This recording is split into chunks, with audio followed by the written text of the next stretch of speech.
Hey cats, EDDBUD here. Today a bit of a whistle-stop shoe rotation tour, naming which shoes that I would utilise if I was to run each of the common race distances. Now there is a very good reason for this which I'll unveil at the end of the video, so stay tuned and let's get to it.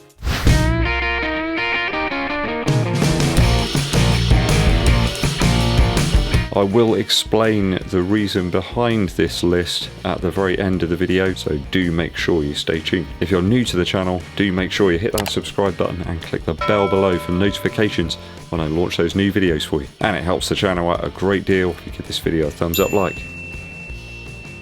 Dankeschön. So I'm going to go through those typical race distances and give you which shoe that I would utilise. So 400 metres or above on track really, I think there's two options I'd go for. Non-spike would be the Takumi Sen 7, that really did work out well for me on a track session a couple of weeks back. Knocked out some of my fastest 400 metre reps in that shoe. Super light, super grippy with that outsole as well, it really does bite like a hungry squirrel. I mean, if we're going spikes for a race, I'd probably wear the Dragonfly. It felt kind of like running in the next percent, really. If we're going on sheer weight alone, you've got the most forgiving foam here with Zoom X in the midsole, and the Talon-like Bird of Prey spikes underneath make this the surefire bet really on track. I think other than the Reebok Run Fast Pro, there's not really anything that can touch it on weight, right now in my collection at least. I think if we're going for a mile road race, it would have to be the Run Fast Pro from Reebok. I think the mile means minimum weight. It's all about the legs at that point. No shoe's really going to help you on the mile. Less about the cushion, more about the lockdown, and also the grip underneath the shoe. If you've worn the Run Fast Pro, you'll know what I'm talking about. There's a multitude of protrusions there underfoot. Really does work well, especially on gravel as well.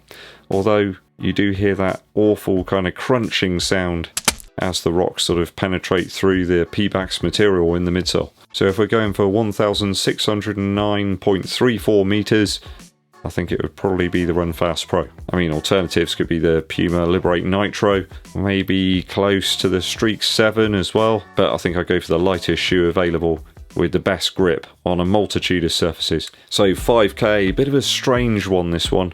I think you've got to section it up between an out-and-out pavement or road 5k against some sort of trail-based one, or perhaps a multi-terrain 5k. I think for me it's a balance between grip, cushion, propulsion and comfort, but now I think I'd be a little bit more worried about the course itself. I think if we were on path, concrete or gravel, it would have to be the Streak 7 from Nike, or possibly the RC Elite if there was some grass involved. Mainly due to the outsole once again. I know I can run a fast 5k in the RC Elite Original, mainly down to that outsole really. The fuel cell foam is really squashy, but I just felt that the RC Elite Original was a little bit more aggressive than its new sequel that's appeared on the scene.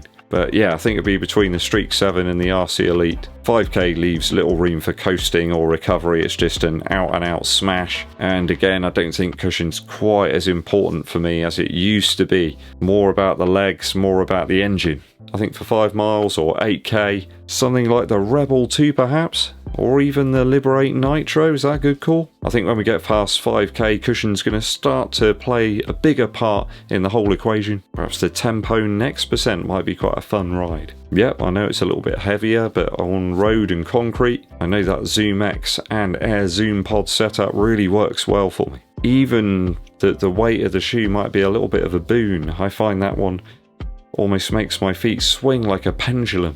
Like the harder I hit down with the Tempo next percent, the more and more it gives back to me. So I think that'd probably be my call if I was going to do a 5-mile race. I'm not a championship guy or anything like that. I don't know what the Tempo next percent comes out as in terms of stack height. I don't think it was all that far off, about 39mm in my size, which is a UK 11, so seems like it should be alright. I don't think anyone's going to stop me. They're going to get their lasers out and tell me off. So we're talking 10k next, 6.2 miles. Doesn't seem very long when you say it like that, but when you get to about the 5th mile, you know all about it. I've tried all sorts of stuff out over the 10k distance. Quite often my daily run is about 7 miles, so I know it well. I think it's hard to stop reaching for the next percent or next percent 2 at this point. Everybody knows its attributes and its ride, and for me, I've got to be honest, I just find it marginally better than pretty much everything. Yes, it's at a high price, I know that, but I have to say, I am finding the next percent in all of its guises very durable. You can use it in training too, it's not a big deal. The latest pair, the next percent 2 that I have in that Proto colourway, they're holding up really well at about 70 miles. Still race worthy, absolutely. In fact, the more and more miles I get into them, the better and better they feel. Although I do think in the next percent 2, I could have gone down a half size back to a UK 11 rather than an 11.5. I think between 10 to 13.1 miles, a bit of a different story. So from 16 kilometers to 21.1, I got a whole multitude of options that I can consider. Got the RC Elite 2. I'm really growing quite attached to this shoe now. I wasn't really that sure about it at the start. In dry weather, it feels great underfoot, and the more miles I put into it, again, the better and better it feels. It does come with some caveats, yes. The same with the Adios Pro 2. We got poor outsole grip in wet conditions here in the RC Elite 2, and the Adios Pro 2 has a slightly less stable underfoot feel than its original version. I think those two issues alone just move those shoes a little bit down the list for me in terms of a half marathon, as you can book for races but you can't actually book the weather here in the UK. It's never guaranteed that it will be dry on any given day here in the UK, especially in the southwest. You never quite know what's going to happen out there. And the roads and some of the pavements here are absolute trash, to be honest. You got holes, very prominent camber on a lot of the roads, and there's some really hilly inclines here and there as well. I have to be honest, if I was going to race a half marathon tomorrow, probably go for the next percent Ekiden edition that I've got. Even though there's 100 miles on those shoes, they just feel wonderful underfoot. I think it's more forgiving and for me the most natural of the Nike race shoes right now. I mean, the shoe felt good out of the box, but now I've got over 100 miles into it. I'm not sure what's happening to it. Maybe it's becoming a little bit more flexible, perhaps slightly less rigid. As I mentioned earlier, if I was to buy another pair of the next percent 2, I would drop back a half size again. I just feel the first version of the next percent for me was hindered a little bit by the overhanging outsole rubber that comes up over the top of the toe box. I think for the marathon distance, it would have to be the Alpha Fly. I think the additional energy return from those 4-foot air units would probably be enough to push me over the line. I think it's bound to make a bit of a difference as well, the further and further you get into that distance. It's the latter stages, isn't it, of a marathon. That's where you've got to be thinking, how's it going to benefit me? I really enjoyed my time in the Alpha Fly and the Tempo Next Percent. I have to say, I seem to get on really well with any shoe that features encapsulated air, zoom air, or air zoom. It's confusing, isn't it? The Vomero 16 and the Pegasus 38, for example, I've really enjoyed those shoes this year. I think the Alpha Fly would have to be my choice if I was going to run a virtual marathon or an actual in-person event. Maybe I'll do one on my lonesome again like I did last October. Long-term viewers will remember where I just decided to go and run a marathon one Sunday just to see what happened. From what I remember about the latter stages of that event, I think it was the last couple of miles where it was more mental attrition rather than running. My memory's a bit cloudy after the Apple Watch stopped and crashed while I was trying to save my run. That was very upsetting. Yeah, let's not talk about that. Never again did I use that infernal device. It was literally the next day I bought this Garmin Forerunner 245. It's never let me down. I think if you're trying to save a bit of weight, then Next Percent would be a good alternative to the Alpha Fly. But I think I'd have to dial in a specific date where I'm going to try and do that marathon to get the best out of myself this time, rather than just, having a go. So a bit of planning's needed at this point in the year, and thus that's why I'm coming up with this list. I've got to get some races in the bag, guys, some definite events booked in. A few have sprung to mind just casting my eyes across the local events at least. There's 2 half marathons to consider. The Bristol Half Marathon, I believe that one's taking place on the 19th of September. So that gives me a few weeks to get everything dialed in. Like a shortwave radio. It's kind of what I feel like these days. And then we got the Salisbury Half, which I know very well from my attempt back in 2019. That one's happening on October the 3rd. I got some history with that Salisbury Half Marathon.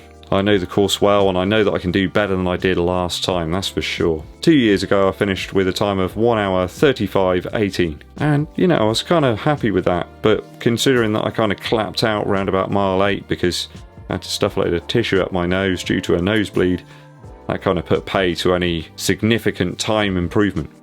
Now I know that I can run that half marathon distance close to 1 hour 30, and that is a very flat course. So I'll probably make that one my key race. I mean, there's the Bristol half though as well, which is apparently very low in elevation. And that's good. I've got enough elevation already. I'm tall enough. If there's any viewer experiences about the Bristol half or the Salisbury half, do post in the comments below. You know I love to see your comments, guys. Another tempting race in Bournemouth, not far away from me.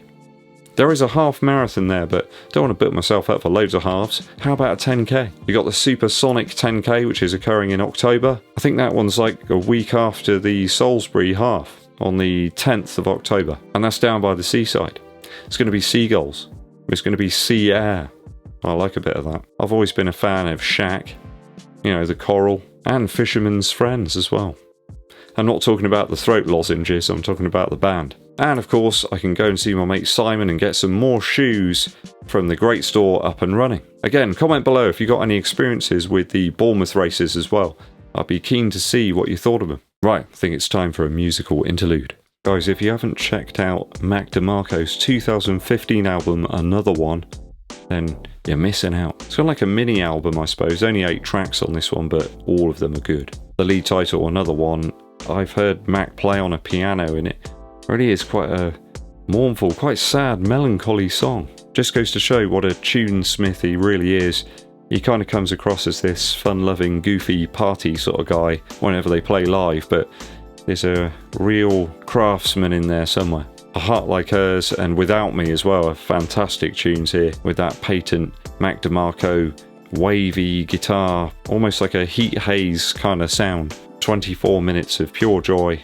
Well, it's not actually, it's kind of a bit of a bummer of an album in a way, but 24 minutes of fantastic music. Go and check it out. Mac DeMarco's Another One. There'll be another one from me very soon, guys. Do stay tuned. Alright, I'm off to spend some money and book all these races up. Tell me whether I should or not in the comments, guys. If you haven't done so already, help the channel out by clicking that subscribe button, but also the bell for notifications below when we roll out those new things for you. And it helps the channel get to the toppermost to the poppermost if you give this video a thumbs up like, but also share it with your running buddies. My name's EDDBUD, and I'll be seeing you